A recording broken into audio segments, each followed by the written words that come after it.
Rohani sebagai pemimpin jasmani. Bayangkan sebuah kapal besar yang berlayar di samudra. Kapal itu megah, tubuhnya kuat, mesinnya perkasa. Tetapi sekuat apapun kapal itu, ia tidak akan pernah sampai ke tujuan bila tidak ada nahkoda. Tubuh manusia adalah kapal itu, sementara nahkodanya adalah rohani. Tanpa kepemimpinan rohani, tubuh hanya akan berputar-putar di tengah gelombang dunia, terombang-ambing tanpa arah. Sejak awal penciptaan, manusia diciptakan berpasangan. Pasangan itu bukan hanya laki-laki dan perempuan, melainkan juga rohani dan jasmani. Rohani adalah cahaya tak terbatas, sedangkan jasmani adalah wadah terbatas. Rohani adalah pemimpin, jasmani adalah pengikut. Jika peran ini tertukar, maka manusia kehilangan keseimbangannya. Ketika jasmani memimpin, manusia dikuasai nafsu makan, tidur, harta, dan syahwat. Ia mengejar dunia tanpa henti tetapi tetap merasa kurang. Ia serakah, iri, penuh amarah. Jasmani haus tetapi tak pernah kenyang. Lapar tetapi tak pernah puas. Itulah sebabnya banyak orang berlimpah materi namun tetap resah, karena rohaninya terkunci. Tetapi ketika rohani memimpin, jasmani justru menemukan kedamaiannya. Makan menjadi seperlunya, tidur menjadi secukupnya, harta digunakan untuk kebaikan, tubuh dirawat sebagai titipan. Rohani menuntun jasmani untuk berfungsi dengan mulia. Al-Quran menyebut, Ar-rijalu qawwamuna 'alan nisa. Secara lahir, ayat ini sering dipahami sebatas laki-laki pemimpin perempuan. Namun secara batin, makna yang lebih dalam adalah, rohani adalah pemimpin jasmani.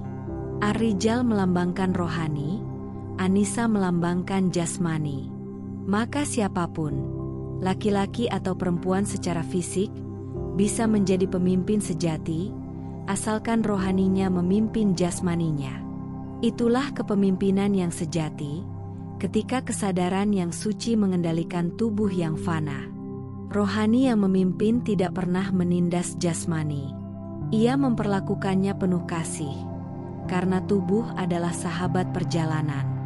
Ia memberi makan secukupnya, memberi istirahat sewajarnya, melatih dengan olahraga, membersihkan dengan ibadah. Rohani adalah pemimpin yang adil. Ia tidak membiarkan jasmani liar, tetapi juga tidak menyiksanya. Bayangkan seorang penunggang kuda. Penunggang sejati tidak membiarkan kudanya berlari ke jurang, tetapi juga tidak memaksanya hingga binasa. Ia menuntun dengan kasih, mengarahkan dengan tegas. Demikianlah hubungan antara rohani dan jasmani. Sayangnya, banyak manusia hari ini mengalami krisis kepemimpinan batin. Jasmani naik tahta, rohani diturunkan. Akibatnya, manusia hidup diperbudak keinginan, terikat pada pujian, cemas kehilangan harta, takut mati.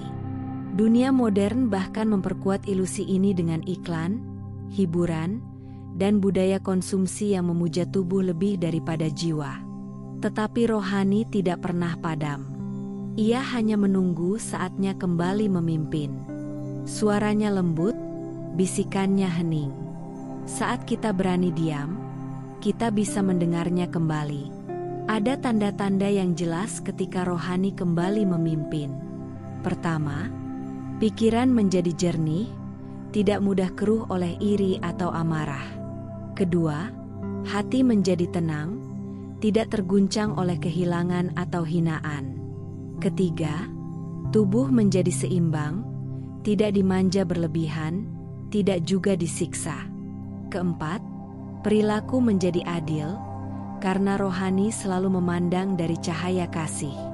Ketika tanda-tanda ini hadir, kita tahu nahkoda sudah kembali duduk di tahtanya. Kapal kehidupan pun kembali menuju tujuan sejati. Teman-teman, siapa yang memimpin hidup kita hari ini? Apakah jasmani masih duduk di singgasana, memperbudak jiwa dengan keinginan yang tak ada habisnya? Ataukah rohani sudah kembali menjadi raja, memimpin tubuh dengan cahaya kesadaran? Kehidupan hanya akan menemukan damai jika rohani memimpin jasmani. Karena hanya rohani yang terhubung dengan sumber yang tak terbatas, sedangkan jasmani selalu haus dan fana. Inilah rahasia kepemimpinan sejati. Ketika cahaya memimpin raga, ketika roh menuntun tubuh, ketika jiwa kembali pada asalnya.